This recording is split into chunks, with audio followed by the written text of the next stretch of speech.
podcast dos Mamutes na Ciência.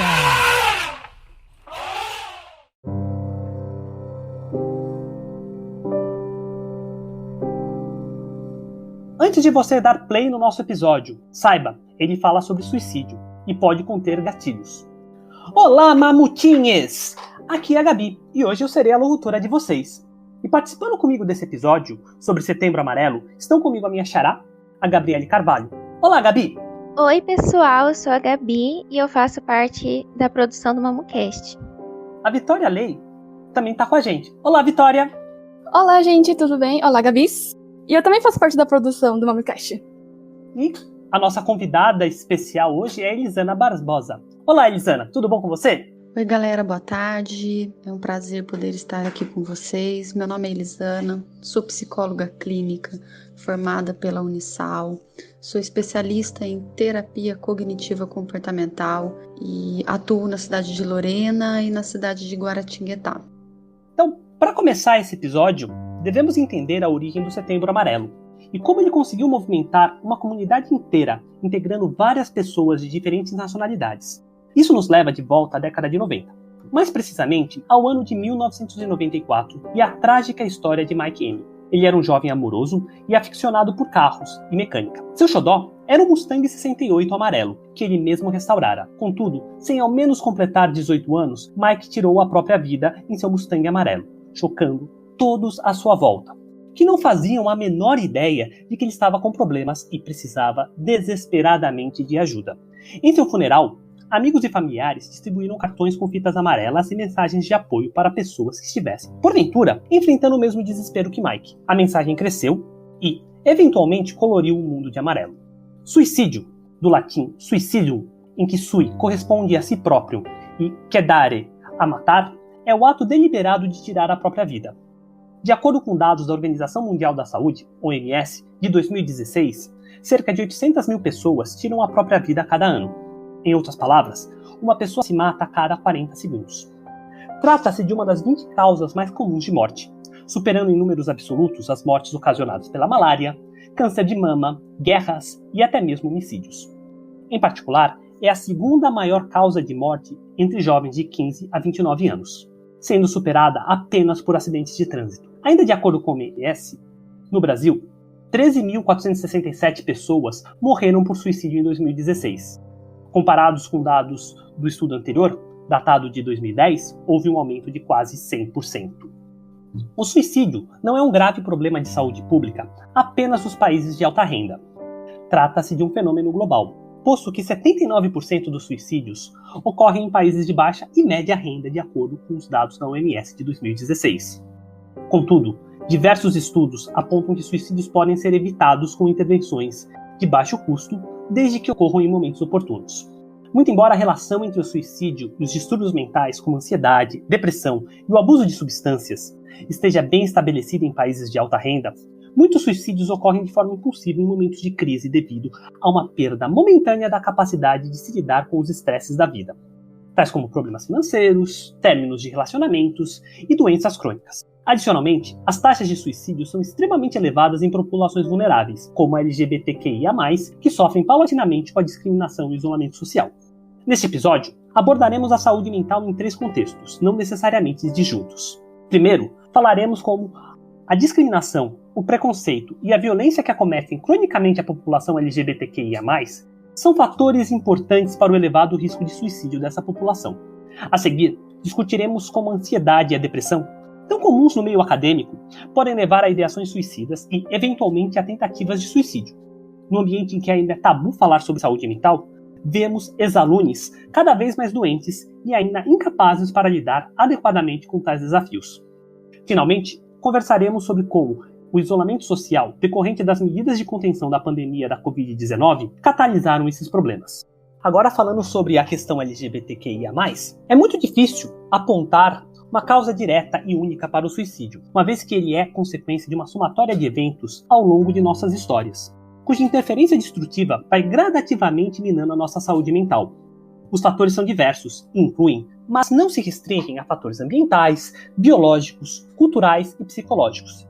Geralmente o que denominamos de causa trata-se apenas do último evento dessa cadeia desastrosa. É um fato, já muito bem estabelecido na literatura, que as taxas de suicídio e de ideação suicida na população LGBTQIA+, são significativamente mais elevadas do que na população geral. Essa discrepância é ainda mais notável quando nos restringimos à juventude LGBTQIA+, que corresponde à parcela da população com as maiores taxas de tentativa de suicídio. Desde o começo da década de 1990, as pesquisas populacionais nos Estados Unidos da América incluem questões sobre orientação sexual de seus participantes. Com isso, foi constatado que as taxas de tentativa de suicídio dentre jovens LGBT são de 2 a 7 vezes mais altas do que de jovens que se declaram heterossexuais. Essas tentativas, embora estatisticamente concentradas durante a adolescência, não se restringem a esse período da vida. De acordo com alguns estudos, essa correlação seria devida ao fato de que é durante a adolescência que predominantemente exploramos e descobrimos a nossa sexualidade, de forma que as tentativas de suicídio estariam muito mais ligadas aos fenômenos de descoberta e revelação da nossa não heterossexualidade do que com a idade cronológica propriamente dita. Diversos estudos constataram uma relação entre o elevado número de tentativas de suicídio dentre a juventude LGBT e taxas alarmantes de transtornos de ansiedade e de humor, de depressão e de abuso de substâncias nessa subpopulação. Em particular, o resultado combinado de 25 estudos internacionais, abarcando tanto jovens quanto adultos, revelou que tais transtornos são pelo menos 1,5 vezes mais comuns em indivíduos LGBT do que em suas contrapartes heterossexuais. Assim, ao longo das últimas décadas, acumulou-se evidência suficiente para afirmar que tais elevadas taxas de tentativa de suicídio e de transtornos mentais na população LGBTQIA+, estariam diretamente relacionadas com o estigma social, o preconceito e a discriminação associados com orientações sexuais minoritárias.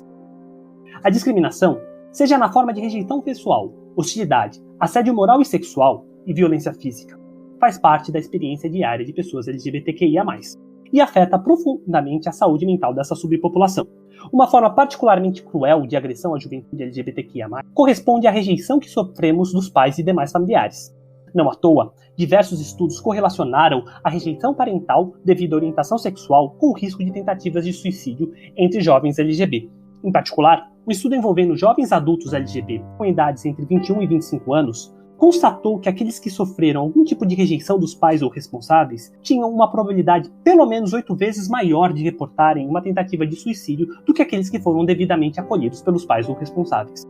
A discriminação fora do ambiente doméstico também tem um papel importante no declínio da saúde mental da população LGBTQIA+, seja no ambiente escolar, onde diversos estudos correlacionaram o comportamento suicida de jovens LGBTQIA+, com assédio e violência que sofrem devido à sua sexualidade ou expressão de gênero divergentes, seja na esfera pública, em que leis e políticas públicas podem promover a desigualdade de gênero e sexualidade ou falhar em proteger o indivíduo contra a discriminação baseada em gênero ou sexualidade. Os Estados Unidos da América, devido à sua organização política que confere grande autonomia política aos estados, constitui um campus interessante para estudos comparativos sobre o impacto das políticas públicas na saúde mental da população LGBTQIA+.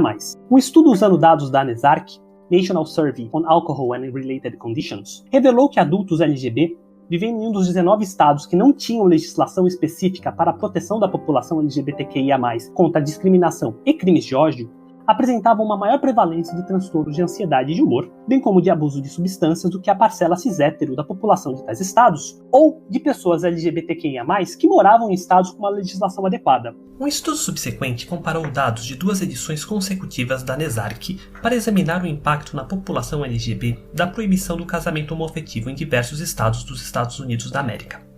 Usando os dados provenientes dos 16 estados que baniram o casamento homoafetivo entre 2004 e 2005, constatou-se um aumento significativo de transtornos mentais dentre os respondentes LGBT desses estados entre as edições de 2001, 2002 e de 2004 e 2005 da NESARC. Em particular, transtornos de humor aumentaram de 23% para 31%, transtornos de ansiedade de 3% para 9% e abuso de substâncias de 22% para 31% na população LGBT desses 16 estados. Por outro lado, nenhum aumento significativo nos transtornos mentais foi observado na contraparte heterossexual da população desses estados. Os pesquisadores atribuíram esse declínio pronunciado da saúde mental da população LGBT à hostilidade promovida pelas campanhas políticas e discursos públicos que precederam a passagem de tais legislações, pronunciando ainda mais o estigma social e a marginalização legal da população LGBT. Um cenário de terror semelhante ao que emergiu em nosso próprio país decorrente do discurso de ódio propagado no contexto eleitoral de 2018.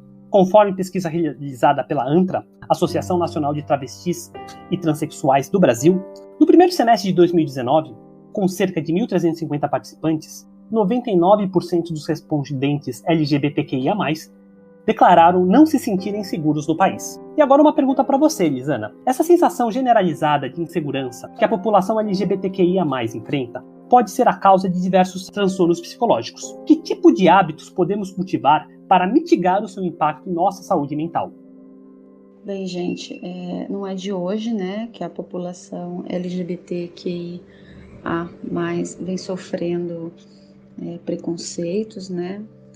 Então, a falta de aceitação social desse público também pode sim provocar vários transtornos psicológicos, e os mais comuns entre esse grupo específico são a ansiedade, a depressão e o risco de suicídio. Eles sofrem tanto que passam a imaginar, né, e às vezes a desejar o suicídio como uma possibilidade, como uma melhora, como se qualquer outra coisa não adiantasse. Isso é muito complicado. Eles sofrem mentalmente por conta desse preconceito, e por mais que a gente fale que aceita, que tá tudo bem, que somos tolerantes com tudo e com todos, não somos, na verdade. Ainda precisamos melhorar muito nessa questão da tolerância. Nós não entendemos o que é diferente, nós não entendemos a subjetividade das pessoas. Nós dizemos que entendemos, mas não. Precisamos melhorar. Para amenizar tudo isso, nós podemos, de certa maneira, fazer um acolhimento desse público, né? Uma escuta, prestar atenção nas necessidades desse público, acolher de verdade, potencializar também a resiliência dessas pessoas com a conversa, com o carinho, com a atenção. Eles precisam ser muito resilientes para poder enfrentar toda essa situação ainda. Apesar de já ter melhorado um pouco, não é o suficiente. Fortalecer as redes de apoio dessas pessoas com familiares, com amigos, oferecer ajuda, né? Se informar mais também, né? Sobretudo, se é possível também, indicar um profissional, caso necessário, vai ajudar muito essa pessoa a enfrentar essas situações do mundo. Além de todos os mecanismos de opressão que as minorias sexuais sofrem, a população trans ainda tem que lidar com uma série de fatores particulares. Notadamente, lidar com a disforia de gênero e o desrespeito generalizado à nossa identidade de gênero nas mais diversas esferas da vida afeta profundamente a nossa saúde mental. Enquanto o primeiro é um fator inerente ao indivíduo, relacionado com a angústia gerada por uma dissonância entre o nosso gênero verdadeiro e aquele que nos foi forçosamente imposto ao nascermos, o segundo surge como uma reação cruel e desproporcional à nossa existência por parte da sociedade cis-heteronormativa em que vivemos. Aos olhos dessa sociedade, somos potencialmente disruptivas, uma vez que simultaneamente desafiamos todos os pilares sobre a qual ela se sustenta. Binarismo de gênero, falsas associações entre genitália, sexualidade e identidade de gênero e sexismo tradicional e oposicional. O resultado é que a população trans sofre muito mais abandono, assédio, discriminação e violência do que a população LGBT/cis. A saber, a idade média com que travestis e mulheres trans são expulsas de casa pelos pais é de 13 anos. Por outro lado, com mais de 129 assassinatos de pessoas trans nos 8 primeiros meses de 2020, um aumento de 70% em relação ao mesmo período do ano passado, o Brasil ocupa a inglória posição de país que mais mata pessoas trans no mundo. Consequentemente, é de se esperar que tal população apresente uma pior saúde mental e maiores taxas de suicídio. De fato, pessoas trans são 2 vezes mais propensas a ideações suicidas do que pessoas cis-LGBT. Estima-se que aproximadamente metade da população trans tenta, ao menos uma vez, tirar a própria vida.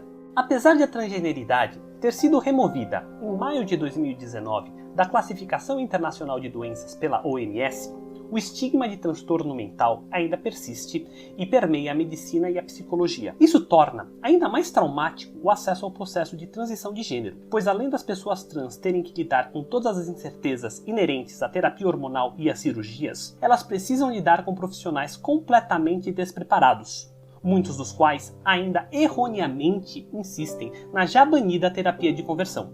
Não obstante, há uma diminuição drástica das ideações suicidas com a transição. Notadamente, de acordo com um estudo de 2014, 67% das pessoas trans têm ideações suicidas pré-transição, enquanto que apenas 3% apresentam tais pensamentos pós-transição. Elisana, como podemos lidar com esse cenário de profissionais de saúde mental ainda muito mal preparados para lidar com as questões da saúde mental da população LGBTQIA+. Nessa questão, realmente, as políticas públicas ainda deixam a desejar, sim, em relação à população LGBTQIA+. Muitos ainda relatam ter sofrido preconceito, tanto em consultórios médicos, odontológicos, inclusive psicológicos, né? Dá até vergonha na gente aqui, posso dizer por mim, isso não deveria acontecer. E então, muitos dos direitos básicos que a gente diz que tem, na verdade não tem, não é?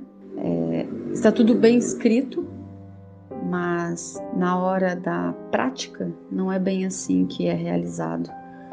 Já vi vários relatos tristes de pessoas que foram maltratadas somente por sua sexualidade, que cada um tem o direito de ter a sua, não? Nós temos uma vida, podemos vivê-la da forma como acharmos melhor. É complicado a pessoa procurar um apoio e encontrar uma porta fechada e encontrar um preconceito, um ódio, né? Muito chato isso. As pessoas não deviam passar por isso. Sim, falta muita humanidade ainda nas pessoas e nos profissionais da área de saúde e de qualquer área, mas em contrapartida aí temos alguns programas já funcionando, temos alguns psicólogos se preparados também para atuar com esse público.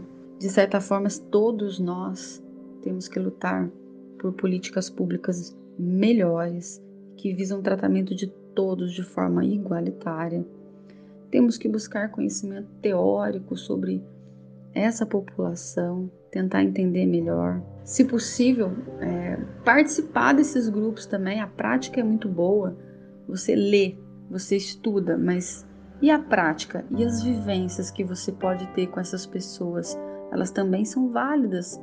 Para a gente entender a dor do outro, a gente precisa estar próximo desse outro, né? Desse grupo, no caso. Para entender melhor quais são as necessidades deles. Isso é de extrema importância. Uma forma de compreender o processo que leva minorias com a população LGBTQIA+, ao suicídio é através do chamado modelo de estresse de minorias. Ele se sustenta sobre a premissa de que a homofobia e a transfobia criam um ambiente hostil que causa estresse e aumenta o risco de transtornos mentais. Essa racionalização conversa diretamente com a dimensão de pertencimento frustrado da teoria interpessoal psicológica do suicídio, a TIPS, no sentido de que a falta de apoio social aumenta a sensação de que os outros não nos aceitam ou simplesmente não se importam conosco, consequentemente propiciando o surgimento de sensação de que não passamos de um estorvo para as pessoas ao nosso redor, o que corresponde à dimensão de fardo percebido da TIPS. Finalmente, esse tipo de experiência contribui para comportamentos depressivos, abuso de substâncias e sexo inseguro, que, por sua vez, estão correlacionados com tentativas de suicídio. Finalmente, tentativas anteriores, além de serem, de acordo com a OMS, o fator de risco mais importante para o suicídio na população geral, coincide no arcabouço da TIPS com a dimensão de capacidade adquirida para o suicídio.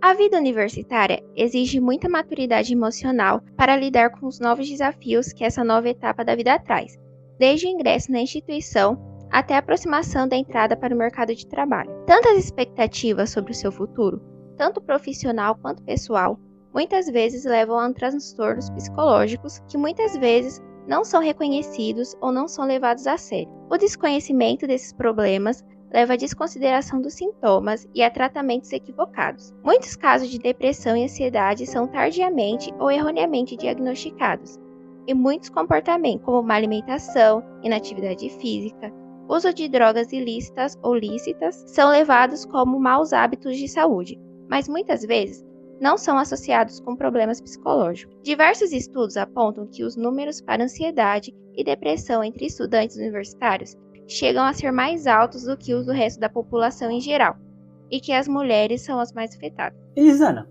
por que as mulheres universitárias são as mais propensas a apresentarem sintomas de depressão e ansiedade? Então, na verdade, olha, para a comunidade científica, ainda não existe uma explicação concreta para esse fenômeno. As causas prováveis disso são ligadas a fatores genéticos e à influência exercida pelos hormônios sexuais femininos.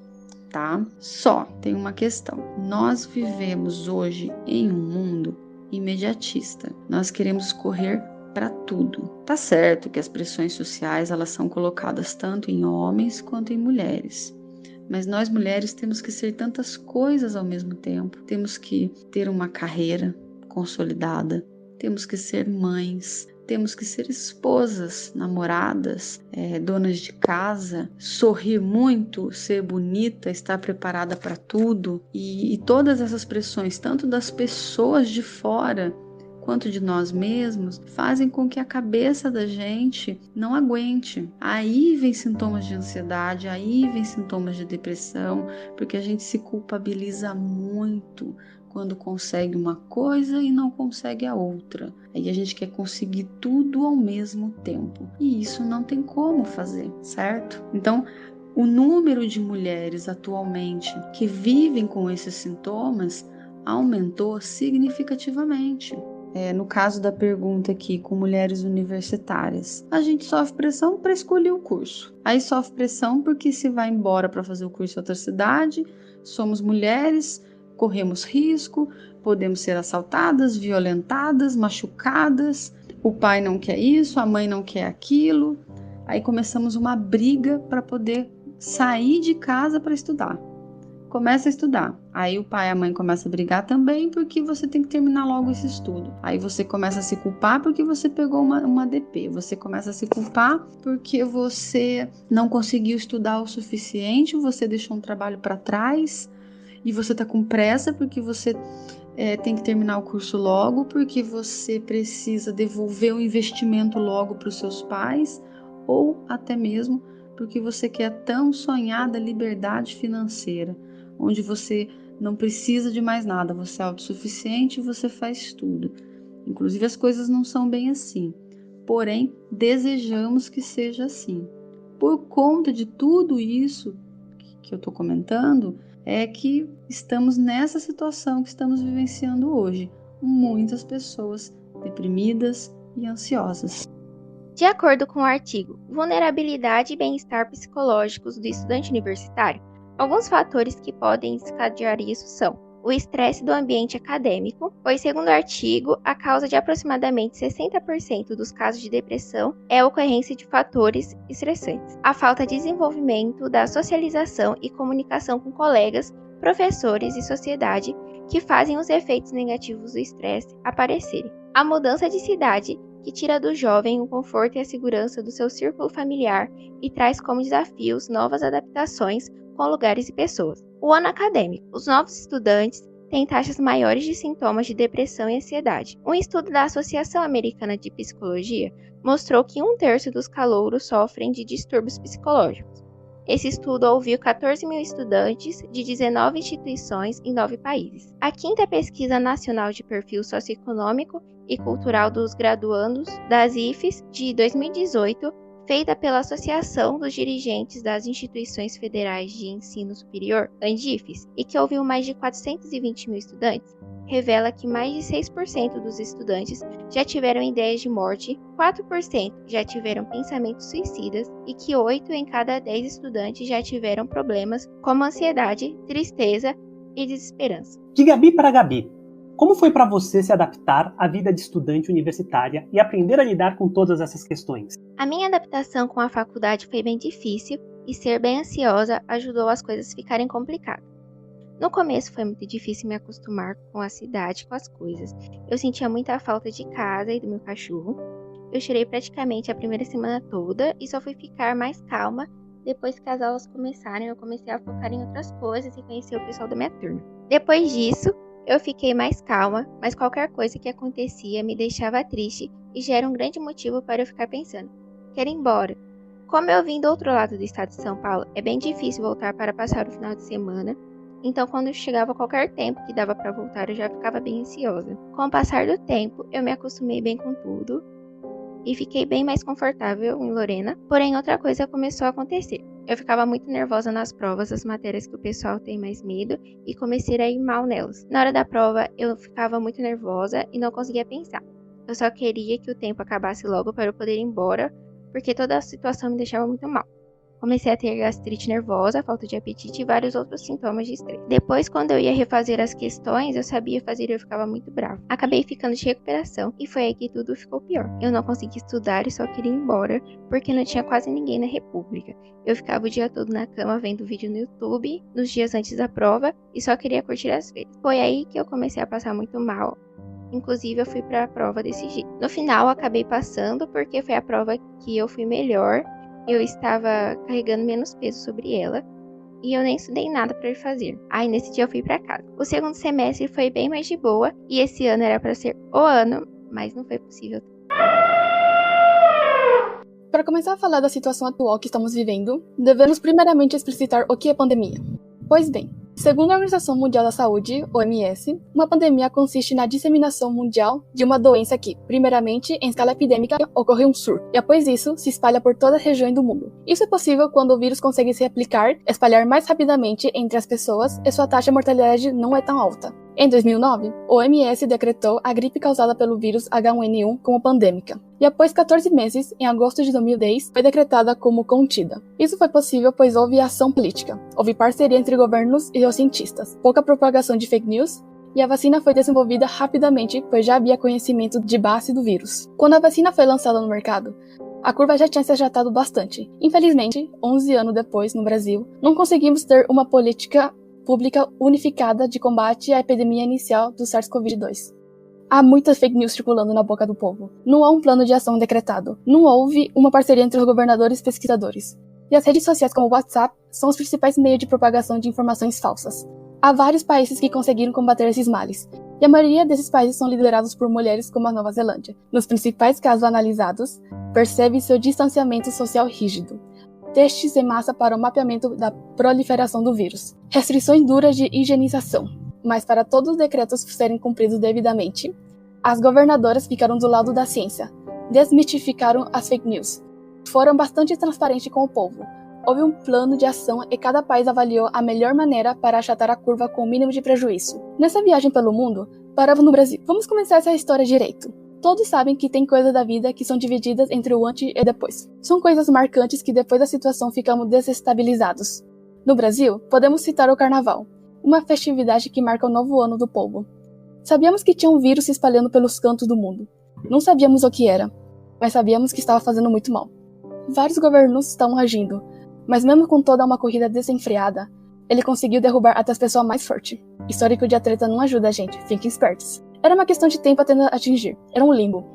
Entre acreditar que nunca chegaria aqui e... impossível, se já tomei banho químico, sou resistente a qualquer vírus. Mas o baque chegou algumas semanas depois. Os primeiros casos, a suspeita, corrida para sequenciamento do vírus, parcerias, histeria na internet. Lembro que isso estava acontecendo e eu estava dentro de uma sala de aula. Rumores iriam decretar a quarentena, pois a universidade é composta de uma sociedade nômades. Não sabia se voltava agora ou não. Pensávamos em nossos familiares. Como serão as coisas em casa? Já não sabemos se somos visitantes ou moradores. Não se sabia de nada. Acredito que não sabemos ainda de nada. Planejamentos iniciais para a virada da década jogados no lixo. Estamos vivendo em fases. Começamos com a da negação e depois da aceitação. Cito esses sentimentos, pois inicialmente negamos a situação atual. Como assim estamos numa pandemia? Passamos para a aceitação. Putz, precisamos nos cuidar. Com isso, começamos a acompanhar avidamente os noticiários científicos. Cada dia era uma nova informação, um novo cuidado de higiene ou saúde para evitar se contaminar, ou contaminar as pessoas ao nosso redor. Quando achávamos que estava para acabar, o Estado decretou quarentena por 2 semanas. Pensávamos, tudo bem, algo que passará rápido. Conseguimos botar as séries em dias, curtimos umas lives com os amigos online, matávamos saudade com abraços virtuais. Pegamos aquele livro e começou a criar pó na estante para nos entreter. Tínhamos tempo de sobra para fazer as coisas que precisamos, nos reconectar com as pessoas que amamos. No entanto, quando queríamos desligar o nosso cérebro por um tempo, não conseguíamos. Começou a cobrança por ser produtivo toda hora. Uma corrida invisível para saber quem conseguia fazer mais curso, ler mais livro, ficar feliz por mais tempo. E quando não conseguíamos, nossa mente era inundada por sentimentos negativos e de insatisfação. Nosso corpo quebrava, estávamos tristes, estávamos com raiva. E com a raiva vieram a ansiedade e a depressão. Nosso corpo começou a reclamar dessa sobrecarga emocional. Problema na garganta, tensão muscular, reações de fígado, baço ativado, reação da pele. Sabe aquela coceira involuntária? Fique de olho, é seu corpo lhe avisando que não está bem. Esse quadro pode agravar ainda mais se não procurarmos ajuda. Contudo, pedir ajuda para lidar com a ansiedade e depressão ainda é tabu em nossa sociedade de aparências. Elisana, como podemos nos aproximar de alguém que apresenta sinais de depressão ou ansiedade? Como lidar com temas tão delicados? Olha, gente, para você que tem um amigo, uma amiga com sinais de depressão, de ansiedade, para você poder se aproximar dessa pessoa, pratique a escuta. Ela é mais necessária até do que a própria fala, tá? Essa pessoa, ela precisa ser ouvida, ela precisa ser acolhida. Vá sem preconceitos e escute. Pergunte se você pode ajudar e como você pode ajudar. Nesses casos, por exemplo, tem pessoas que vão pedir um abraço, tem pessoas que vão pedir para falar, tem pessoas que vão querer simplesmente que você se sente ao lado dela e faça companhia em alguns momentos, tá ok? Então, pergunte, permita que essa pessoa te diga o que ela precisa naquele momento.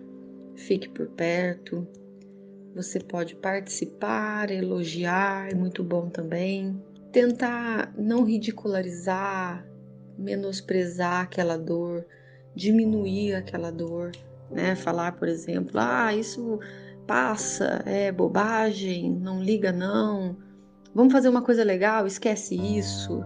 Esse tipo de coisa é melhor a gente não dizer nesses momentos, né? Fale com a família caso você sinta que é necessário falar, ok? Nesses casos é bom. E você também pode estar procurando uma ajuda profissional e inclusive acompanhando esse amigo ou essa amiga para essa ajuda caso ele ou ela permita, né? Então, vá de acompanhante, apoie. Isso já vai ser excelente nesses casos, ok?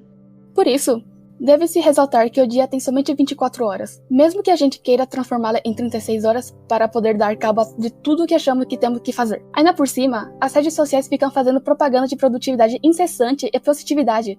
Faça curso, cozinhe receitas novas. Esse livro tornará você mais produtivo. Quanto mais coisas fizermos, mais felizes seremos. Queremos fazer de tudo, inspirados nas artificialidades que consumimos nas redes sociais. Afinal, se aquela pessoa pode fazer, então eu também posso. Realmente, podemos fazer. Somos capazes e ninguém deve nunca nos diminuir. Mas até onde é necessário ser produtivo toda hora do dia?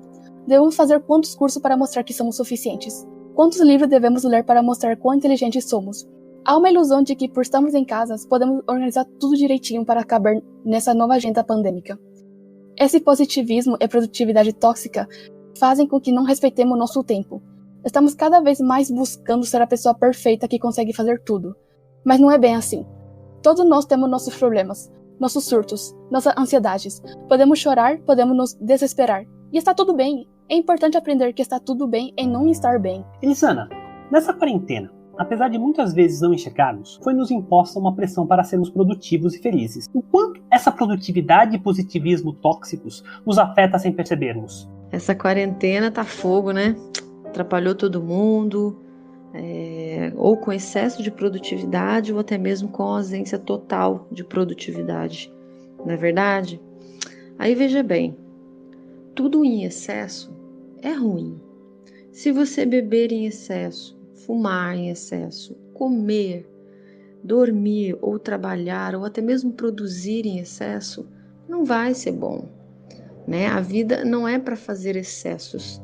É para a gente buscar um equilíbrio entre todas as atividades que a gente pratica, né?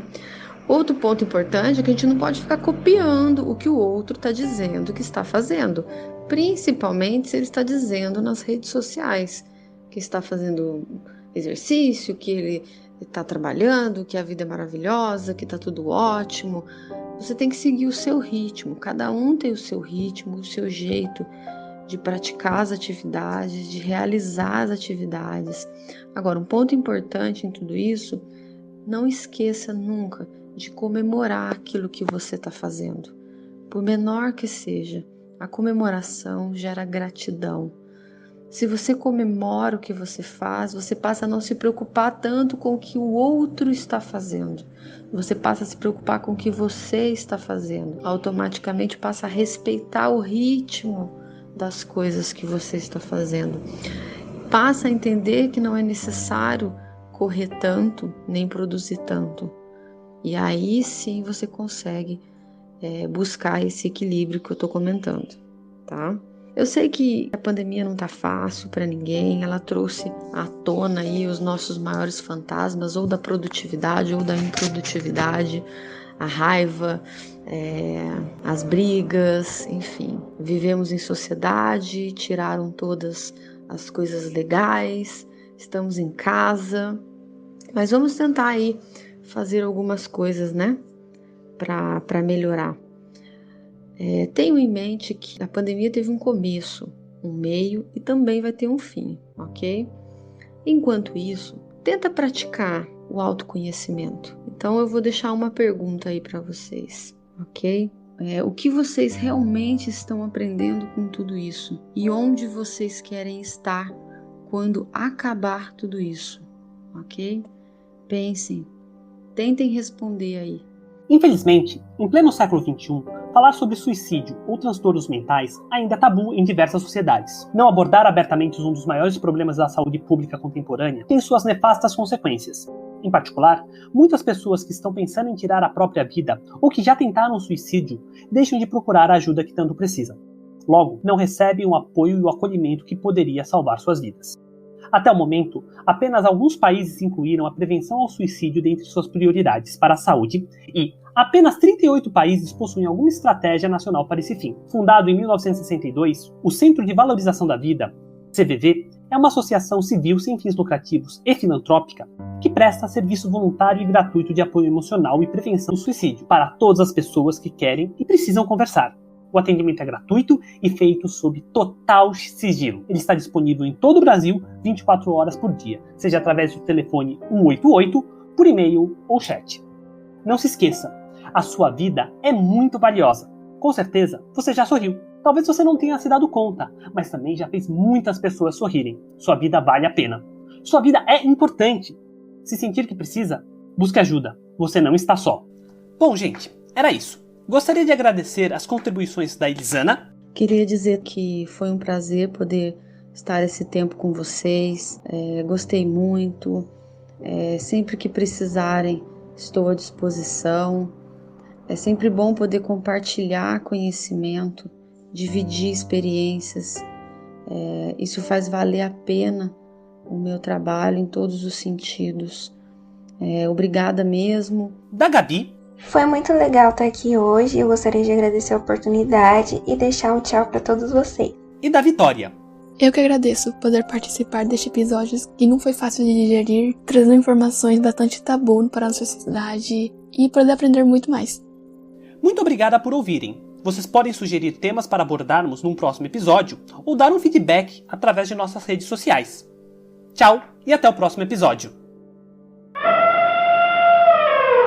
Mancast recomenda, para aprender, 2 vídeos do canal da drag Bianca Della Fancy, @Bianca Della Fancy, com 2 L's e Y no final. Os vídeos são para você que conhece alguém que quer se suicidar, Setembro Amarelo, e para você que quer cometer suicídio, Setembro Amarelo. Os links estão disponíveis na descrição do episódio. E, para descontrair, desligue-se das redes sociais, computadores e celulares por períodos de tempo. E a produção recomendo Divertidamente da Disney, e a Lenda de Korra. Mídias. E você, o que acha disso? Escreva para a gente nas nossas redes. Curioscat, Mamutes Ciência. É anônimo, tá? E-mail mamutesnaciencia@gmail.com. Instagram, Mamutes na Ciência. Twitter, Mamutes Ciência. Música, Gabi. Pauta, Gabi e Produção. Arte, edição, Rebeca e Produção.